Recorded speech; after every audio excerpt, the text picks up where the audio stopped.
Hello student, मैं हूं निहाल। कैसे हैं आप सब स्टूडेंट? मैं निहाल सर वैभव इंग्लिश की ऑनलाइन क्लासेस में आज हम चैप्टर 9 के एक्सरसाइज 9.2 के कुछ क्वेश्चन आगे करने वाले हैं। हमने लास्ट वीडियो में इसके क्वेश्चन नंबर 4 तक कंप्लीट किए थे। अब इसके नेक्स्ट वीडियो में इसके आगे के क्वेश्चन कंप्लीट करते हैं। तो स्टूडेंट आप ध्यान रखना, अब हमारे पास क्वेश्चन कुछ इस टाइप के आएंगे। अब तक क्या हो रहा था, क्वेश्चनों के अंदर उसने हमसे ये पूछा भाई अंतर विभाजन के निर्देशांक, भाव विभाजन निर्देशांक, मध्य बिंदु, ये पूछ चुका है।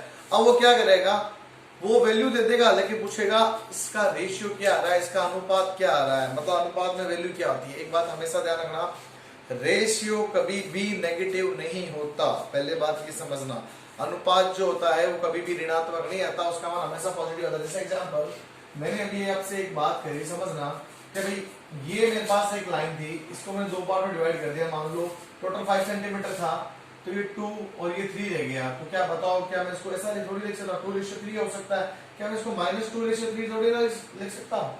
इसलिए हमेशा बात ध्यान रखना, रेशियो कभी भी नेगेटिव नहीं होता। अगर आपको लगता है नेगेटिव आ रहा है तो उसका आंसर को हम पॉजिटिव में शो कर सकते हैं, नहीं तो फिर हम क्या करेंगे, उसके ऊपर विभाजन के अंदर जैसे अंतर विभाजन, भाग विभाजन हमने दो पढ़े, दोनों में से जैसे मान लो अंतर लगाने से मेरे को ये पता चलेगा नेगेटिव आया तो हम उसका भाग लगा के आंसर याद करेंगे। तो ये बात आपको ध्यान रखनी, क्यों? क्योंकि रेशियो कभी नेगेटिव नहीं आता। अब मेरी बात ध्यान से समझना, इस क्वेश्चन के अंदर हमें ये नहीं पता चल रहा हम इसमें कौन सा फॉर्मूला लगाएंगे, लेकिन हम तो पहले प्रायोरिटी किसको देंगे, अंतर विभाजन, इंटरनली सेक्शन जो फॉर्मूला हमारे पास बनता है हम पहले उसी को देखेंगे, बाकी एक्सटर्नली बाद में देखते हैं। कब? जब मेरे पास रेशियो नेगेटिव बनाता है। तो बात समझो, क्वेश्चन नंबर जो मेरे पास 5 है, क्वेश्चन नंबर 5 के अंदर इसने बात बोली है कि भाई मेरे पास बिंदु हो 5,3 और -3,2 को मिलाने वाला रेखाखंड एक्स एक्स द्वारा किस अनुपात में विभाजित करता है। तो अपने बात करते हैं, मेरे पास ये पॉइंट ले लिया मैंने, मान लो ये मेरा पॉइंट है 5,3 और ये है मेरे पास दूसरा पॉइंट बी नाम देता है उसको, ये है -3, -2। अब इसने एक बात बोली से बोला एक्स एक्सिस के ऊपर है। भाई सीधी सी बात है, एक्स एक्सिस मेरे पास यही होती है ना, एक्स एक्सिस के ऊपर एक्स के ऊपर कोई पॉइंट है तो वो एक्स के ऊपर पॉइंट होगा, श्योर है। इसको मैं सी पॉइंट नाम दे देता हूं, एक्स होगा। तो x के ऊपर पॉइंट है तो y क्या होगा हमारे पास, जिससे पहले वाले 9.1 एक्स में किया था, x एक्सिस के ऊपर कोई पॉइंट था, हमें फाइंड आउट करना था डिस्टेंस फॉर्मूला से। तो हमने x एक्सिस दिया था तो y को क्या लेते थे, 0। ये x के ऊपर है तो y ऑलरेडी 0 बनेगा।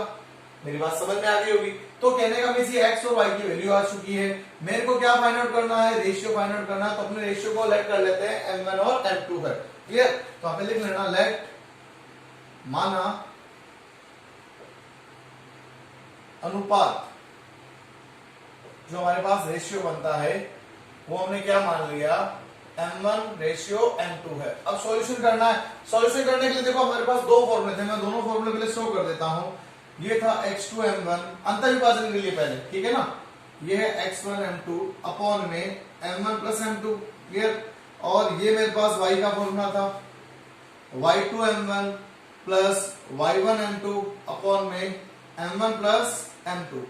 तो बात समझो, अगर मैं ये वाला फॉर्मूला लेता हूं तो x की वैल्यू तो मेरे पास x ही है, अगर मैं ये वाला फॉर्मूला लेता हूं तो बताओ y की वैल्यू कितनी है, 0 है ना। तो इस वाले फॉर्मूले से मेरा आंसर आ जाएगा, लेकिन इस वाले सिर्फ x की वैल्यू आएगी। तो मेरे को रेशियो चाहिए ना कि वैल्यू चाहिए। मेरे को रेशियो अगर इससे मिलता है तो इसको ले लूंगा, इससे मिलता है तो मैं इसको ले लूंगा। भाई मेरे को रेशियो की जरूरत है, मेरे को x की वैल्यू की जरूरत नहीं है, मेरे को रेशियो की जरूरत है। आगे जब इसका कोई क्वेश्चन आएगा तो उसके अंदर हो सकता है वो रेशियो पूछ के, हो सकता है इसकी वैल्यू भी पूछ ले, तो ये बात भी जानना, इसका भी यूज होगा नेक्स्ट क्वेश्चनों के अंदर। तो अभी हमें रेशियो चाहिए ना, तो रेशियो का अकॉर्डिंग हमारे पास इसका यूज कर लें। इसको मैं x1 y1 नाम देता हूं, इसको मैं x2 और y2 नाम देता हूं। तो देखो मेरे पास क्या कंडीशन आने वाली है, ये कंडीशन आएगी y तो आ गया 0 और y2 कितना आ गया मेरे पास -2। यहाँ पे कितना आ गया भाई m1 प्लस, और यहाँ पे मेरे पास कितना आ गया भाई y2 आ गया, तो y1 मेरे पास कितना है 3 और ये आया 3 m2 और अपॉन में आ रहा है m1 plus m2। Cross multiply करेंगे 0 में चला गया, तो भाई इसको मैं लिख सकता हूं ना -2 m1 प्लस में कितना है 3 m2 इक्वल में 0। इस 3 m2 को उधर शिफ्ट कर दें तो -2 m1 इक्वल में आ गया -3 m2। माइनस से माइनस कैंसिल आउट, तो m1 के अपॉन में m2 आना चाहिए, m2 को इधर ले आते हैं, ये इधर 3 रह गया और 2 इसके डिवाइड में चला जाएगा आगे वाले स्टेप में। तो m1 और m2 ये आएगा 2 अपॉन में 3। तो मेरे पास आंसर क्या बन जाएगा, m1 रेशियो m2 इक्वल में आएगा 2 रेशियो 3। तो ये स्टेप मेरे पास बन जाएगा इसका आंसर, क्लियर। आपको मेरे को भी समझ में आ गया होगा। देखो अब एक बात समझो, मैंने अंतर विभाजन लगाया, आंसर मेरे पास पॉजिटिव में आया, इसका मेरा आंसर सही है। अगर सपोज अंतर विभाजन लगाने पर मेरा आंसर नेगेटिव आ जाता, क्या आ जाता, नेगेटिव आ जाता, तो मैं इसमें क्या लगा देता, बाहर विभाजन सिंबल साइन कर देता, माइनस माइनस माइनस यूज करता। क्लियर, मेरे अकॉर्डिंग समझ में आ गया होगा। तो स्टार्ट करते हैं आगे इसमें। इस क्वेश्चन को आप वीडियो को पॉज करके नोट कर लीजिए। क्वेश्चन नंबर देखते हैं नेक्स्ट हमारा 6 नंबर क्वेश्चन मेरा, देखो कुछ ऐसा ही क्वेश्चन है, ध्यान से पढ़ना, अच्छा क्वेश्चन है। और ऐसे क्वेश्चन एग्जाम में आ जाते हैं, ध्यान रखना भाई, रेशियो पूछने वाले, रेशियो पूछ नहीं सकते एग्जाम में, और इस टाइप का क्वेश्चन बन जाता है। तो बात समझो, 6 नंबर क्वेश्चन से बोला है बिंदु 2, -3, 5, 6 को मिलाने वाला रेखाखंड y अक्ष से किस अनुपात में विभाजित करता है। इसने बोला है 2, -3 और 5, 6 को मिलाने वाला रेखाखंड। भाई हमारे पास दो पॉइंट दिए हैं इसने, पहला पॉइंट हमारे पास इसने दे दिया है कितना है 2, -3, दूसरा है 5, 6। इस रेखाखंड में ये किसके ऊपर है, y अक्ष। तो y अक्ष कैसा होता है, तो यहाँ पे लिखते हैं आंसर नंबर 6। और y एक्सिस हमें पता है कुछ ऐसा होता है ना, वर्टिकल होता है, ऊर्ध्वाधर रेखा। ये पॉइंट ए दे देता हूं इस बार। वैसे डायग्राम आप चाहो तो इसका एग्जाम बनाओ चाहे ना बनाओ, उससे कोई हमें लेन देन नहीं है, लेकिन हमारे पास क्या था, थोड़ा डायग्राम बनाने से हमें पता रहता है ये कंडीशन बोल क्या है। वैसे पेंसिल से एक लाइन खींचने में क्या फर्क पड़ता है, कर सकते हैं ना। मान लेते हैं ये सी पॉइंट है मेरे पास, ये सी पॉइंट मेरे पास एक्स एक्सिस के ऊपर है, भाई एक्स एक्सिस वाई एक्सिस के ऊपर है, तो एक्स इस बार 0, वाई मेरे पास वाई रह जाएगा। क्लियर, इसमें भी अंतर विभाजन सूत्र लगा के देखते हैं। तो एक्स के लिए सूत्र क्या बनता है, वही x2m1 और यहाँ पे आएगा x1m2 अपॉन में कितना आ जाएगा m1 प्लस m2। देखो मैं एक ही फॉर्मूला लगा रहा हूँ, दूसरा मेरे को लगाने की जरूरत नहीं, y लगाऊंगा तो y का आंसर आएगा। मेरे को y की जरूरत है, मेरे को x की जरूरत है, तो जैसे जैसे वैल्यू बोलता है वैसे वैसे वैल्यू पुट अप कर दो। मेरा आंसर देखो क्या आता है, x1y1 x2y2। यहाँ पे लिखना पहले अंतर विभाजन से, अंतर विभाजन से आता है तो अंतर विभाजन, नहीं तो बाहर विभाजन लगाना पड़ेगा, उसमें भी आप लिख लेना अंतर विभाजन से। तो अंतर विभाजन से अपने याद करें, देखो अंतर विभाजन से मेरे पास क्या कंडीशन आएगी, ये x का, x की वैल्यू मेरे पास कितनी है 0, 0 रख दिया। x2 मेरे पास कितना है, वो है 5, ये आया m1 प्लस x1 मेरे पास कितना आ रहा है, x1 मेरे पास आ रहा है 2 और ये आ रहा है मेरे पास m2 और ये आ रहा है m1 plus m2। Cross multiply करें तो देखो मेरे पास कितना आ रहा है 0, ये आएगा 5m1 प्लस में 2m2। अब देखो एक दिक्कत हुई हमारे पास, तो इसको पहले इसको लिख देता है 5m1 प्लस 2m2। भाई तिरछी गुणा करिए मैंने, ये 0 में चला जाएगा, इससे गुणा कर ले, इक्वल टू में 0 आ जाएगा। अब एक बात अगर मैं इसको उधर लेके जाऊं तो पता चल रहा है कुछ आंसर में गड़बड़ हो रहा है ना। मैंने अभी थोड़ी देर पहले आपको एक बात बोली थी स्टार्टिंग में, रेशियो कभी भी नेगेटिव नहीं होना चाहिए। नेगेटिव आ रहा है इसका मतलब अंतर विभाजन से इसका आंसर नहीं आएगा। तो क्या करना पड़ेगा, इसी क्वेश्चन में भाग विभाजन। अब आप बोलो सर एग्जाम में क्या पता चलेगा, भाई 3 लाइनों का तो स्टेप बना है। देखो भाई सीधी सी बात है, मल्टीप्लाई 0 कर देंगे, माइनस से वैल्यू आ गई, छोड़ दो, अंतर विभाजन नहीं होगा। तो किससे करेंगे हम इसको, बाहर विभाजन से। तो हमें यहाँ पे अंतर विभाजन नहीं लगाना, अब हम इसमें लगाएंगे क्या, बाहर विभाजन। समझ में आ गया होगा मेरे अकॉर्डिंग। मैंने इससे पहले अंतर विभाजन क्यों लगाया, क्योंकि हमारे पास तो सबसे पहले अंतर विभाजन ही होता है। अंतर विभाजन से आंसर नहीं आता तो हम उसमें बाहर विभाजन आता। बाहर विभाजन में क्या करना है, ये नेगेटिव, ये नेगेटिव, ये भी नेगेटिव, ये भी नेगेटिव, क्रॉस मल्टीप्लाई करते हैं तो ये वापस आया 5m1 माइनस का 2m2, ये चला गया 0 में। तो बताओ 5m1 इक्वल में कितना आया 2m2, इसको इसके अपॉन में लेके आ जाए तो 5m1 अपॉन में कितना आ रहा है m2, ये आएगा 2। इस 5 को इसके अगले स्टेप में डिवाइड में भेज देते हैं तो ये मेरे पास कितना आ गया 2 अपॉन में 5। तो लास्ट में आंसर हम ये लिखेंगे m1 रेशियो m2 जो बनेगा 2:5, ये बनेगा मेरे पास इसका आंसर। क्लियर, मेरे अकॉर्डिंग आपके क्वेश्चन भी समझ में आ गया होगा। तो स्टूडेंट ध्यान रखना, क्वेश्चनों को थोड़ा ध्यान से सोल्व करते रहना और हमें छोड़ना नहीं क्वेश्चनों को। तो हमारे पास आप वीडियो को एक बार पॉज करके नोट कर लीजिए, हमारे पास कितने इसका सॉल्यूशन कैसे हुआ है तो चेक कर लेना। तो स्टूडेंट अब हम देखते हैं इसका नेक्स्ट क्वेश्चन नंबर जो हमारे पास है 7 नंबर क्वेश्चन। और भी अच्छा क्वेश्चन है, थोड़ा और ध्यान से देखना इस क्वेश्चन को। देखो इस क्वेश्चन में इस बार क्या बात हो रही है, पूछा वैसे अनुपात है, कोई खास नहीं है। बिंदुओं 15,3 और 9,20 को मिलाने वाले रेखाखंड को 11,15 किस अनुपात में विभाजित करता है। तो देखो इस बार क्या हो रहा है, हम लाइन खींचते हैं। आंसर नंबर है मेरे पास इसका कौन सा, आंसर नंबर बन गया 7 आंसर में देखो मेरे पास क्या कंडीशन आ रही है। देखो ए पॉइंट मेरे पास आ गया कितना है 15,5 और बी पॉइंट मेरे पास कितना आ गया 9,20 और इसने बोला है इस बार जो सी पॉइंट अपने जो फाइंड आउट करते हैं वो इस बार इसने दिया है कितना है 11,15। तो इसने बोला है वही मेरे को इसका जो अनुपात बनेगा, रेशियो बनेगा वो फाइंड आउट करना। तो लेट कर लेते हैं, लेट माना, ठीक है। अनुपात जो होगा मेरे पास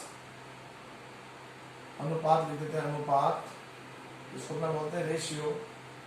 वो मेरे पास कितना बन रहा है, m1 रेशियो m2। तो स्टूडेंट थोड़ा ध्यान से समझना, इस क्वेश्चन में क्या, देखो अब तक हमारे पास जो क्वेश्चन था उसमें क्या था, उसने बोला था एक बार x एक्सेस के ऊपर बोला, एक बार उसने y एक्सेस के ऊपर बोला। अब क्या कहता है, x और y दोनों की वैल्यू दे दी। ये जो वैल्यू है ना x और y की वैल्यू है, मतलब इस पॉइंट को मिलाने वाली लाइन के बीच में मेरे पास x और y जहां पे हमारे पास बन रहा है, हमें क्या करना है, उसकी वैल्यू फाइंड आउट करनी है, और वो भी कैसे, रेशियो बताना है। तो हमने क्या किया, पहले ये 2 पॉइंट ले लिए, ये पहले सबसे पहले 2 पॉइंट। देखो अब आपके दिमाग में एक बात आ रही है कि सर हम इसको आइडेंटिफाई कैसे करेंगे, हमें क्या पता, तो 2 पॉइंट ये दिए। तो देखो सीधी सी बात, क्वेश्चन से बोला बिंदु हो, ये लाइन पढ़ो ध्यान से, इन दोनों बिंदुओं, तो इन दोनों बिंदुओं का मतलब ए और बी को मिलाने वाली रेखाखंड, ये मिलाने वाली ए और बी को मिलाने वाली रेखाखंड, जो ये रेखा बन रही है, ये क्या करिए 11-15 को किस अनुपात, मतलब इनके बीच में एक पॉइंट आ रहा होगा सी पॉइंट जो 11,15 है। तो उसने बोला ये इसको m1 m2 रेशियो बनाती है, तो किस रेशियो में बनाती है, हमें उसकी वैल्यू चाहिए। क्लियर।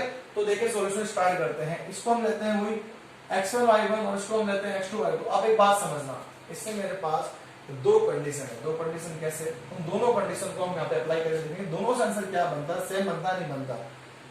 जैसे अगर मैं x का फॉर्मूला लगाऊं तो x2 m1 और ये x1 m2 है, अपॉन में कितना आएगा m1 प्लस m2, ठीक है। और एक y का फॉर्मूला मैं यहाँ लिख देता हूँ, वो कितना आ रहा है मेरे पास y2 m1 और यहाँ पे y1 m2 अपॉन में m1 प्लस m2। तो बात समझो, सबसे पहले x के लिए लगाते हैं, x की वैल्यू कितनी है 11, क्लियर। x2 मेरे पास कितना दे रखा है 9, m1 पता नहीं, m1 को m1 रख दिया, फिर हमने लेट कर रखा है। x1 कितना है 15, m2 कितना है पता नहीं, ये कितना है m1 प्लस m2। तो देखो ध्यान से क्रॉस मल्टीप्लाई करते हैं, ये 9m1, ये 15m2, 11 के साथ में m1 प्लस m2। तो देखो 9m1 15m2, यहाँ पे कितना आएगा 11m1 आ गए और यहाँ पे 11m2 आ गए। तो बात समझो, मैं क्या करता हूँ, m1 को एक तरफा कर दे और m2 को एक तरफा करें, इसको इधर ले आता हूँ 9m1 माइनस 11m1 और 11m2 माइनस 15m2, सॉरी हाँ 11m2 माइनस 15m2। भाई माइनस 11 में से 2 गए तो माइनस के 2 बचेंगे ना, और इधर मेरे पास माइनस का कितना बचेगा 4 बचेगा ना, माइनस से माइनस कैंसिल आउट। तो क्या करें 2m1 के अपॉन में m2 लेके आ जाता हूँ, यहाँ पे कितना रह जाएगा मेरे पास 4 रह जाएगा, m1 अपॉन में m2 कितना आ जाएगा 4 अपॉन में 2। तो देखा जाए मेरे पास इसका आंसर मैं साइड में एक बार यही लिख रहा हूँ, फिर सॉल्व करूंगा। यहाँ पे कितना आ जाएगा m1 m2 कितना आ जाएगा, कट करते हैं इसको 2 और 1, तो रेशियो मेरे पास कितना रहेगा 2:1। किससे आया मेरे पास आंसर, अगर मैं x की कंडीशन लेके चला तो मेरे पास रेशियो आया 2:1। तो आप कहोगे सर इस बार y भी तो दे रखा है, अगर मैं y को लेके चलूं तो मेरे पास आंसर क्या 2:1 ही आएगा क्या, चेक कर लें। लेकिन एग्जाम में हमें दोनों नहीं करना, करना एक ही है। अभी मैं आपके सामने दोनों करा रहा हूं, एग्जाम में आपकी मर्जी, जिससे करोगे आंसर बन जाएगा। तो देखें ये मेरे पास x लेके चले तो 2:1 आएगा, तो ध्यान में रखना है m1 m2 2:1 आ रहा है, तो किससे आया ये x से आया। अब मैं y से लेके चलता हूँ, सॉल्व कर रहा हूँ, y से लेके चलते हैं, देखो आंसर मेरे पास अगेन वही आना चाहिए। तो देखो y वाले आंसर से क्या बनता है, फॉर्मूला लिखा हुआ है, मैं y वाली कंडीशन यहाँ लिख रहा हूँ, y की वैल्यू इस बार है 15, y2 कितना मेरे पास 20 m1 और प्लस में y1 कितना आ रहा है 5 और ये आ गया m2 अपॉन में कितना चल रहा है m1 plus m2। Cross multiply करते हैं तो देखो कितना हो जाएगा, ये 20 m1 प्लस 5 m2 और यहाँ पे कितना हो जाएगा 15 m1 प्लस m2। अगर इसे मल्टीप्लाई कर देंगे ये 20 m1 आ गया, यहाँ पे 5 m2 आ गया, ये मेरे पास 15 हो जाएगा 15 m1 और यहाँ पे कितना हो जाएगा 15 m2। m1 को एक तरफा m2 को एक तरफा, इसको शिफ्ट करें 20 m1 minus 15 m2 m1 sorry और 15 m2 माइनस 5 m2। तो देखो कितना आ जाएगा, इसको मैं यहाँ लिख देता हूँ 20 में से 15 आ गए 5 m1 आ रहा है ना, और इधर मेरे पास कितना आ रहा है 15 में से 5 गए तो 10 m2 आ रहा है। भाई 5 m1 है, m2 को इधर खींच लो ना, ये 10 है, मेरे पास कितना आ जाएगा भाई, इस 5 को इसके बट्टे में ले जाऊं तो अगर स्टेप में लिख देते हैं, ये 10 रह गया, m1 अपॉन में m2, 10 बटे में आया 5, 5 को बड़े से छोटा कर दें, m1 अपॉन में m2 कितना आ जाएगा 2 और ये 1, तो 2 अपॉन 1 आ गया, तो बताओ m1 रेशियो m2 कितना आएगा 2:1। ये मेरे पास बन जाएगा इसका आंसर। क्लियर? मेरे को स्टूडेंट आपको ये क्वेश्चन दोनों समझ में आ गए होंगे। देखो y से लेके चले तो भी ये आया, x से लेके चले तो भी ये आया। तो एक बार आप वीडियो को पॉज करके नोट कर लीजिए, वीडियो को पॉज करना है एक बार। तो स्टूडेंट ध्यान रखना, अभी हमने क्या किया, 5, 6, 7 3 क्वेश्चन करके देखे जो अनुपात के ऊपर डिपेंड है, और अनुपात में मेरे पास कंडीशन कैसी आती है हमने इसको सॉल्यूशन करके देखा। और इस क्वेश्चन में मैंने आपको 2 कंडीशन बताई, दोनों से आंसर मेरे क्या है, एक बार x लेके चले तो भी 2:1 है, y लेके चले तो भी 2:1 है। तो स्टूडेंट ध्यान रखना, अब जो आगे के हम क्वेश्चन होंगे नेक्स्ट वीडियो में कंप्लीट करेंगे। तो आज के लिए हमारे पास ये 3 क्वेश्चन कंप्लीट कर लेना, अच्छे से इसको नोट कर लेना और ध्यान से इनका रिवीजन करना। Okay, thank you.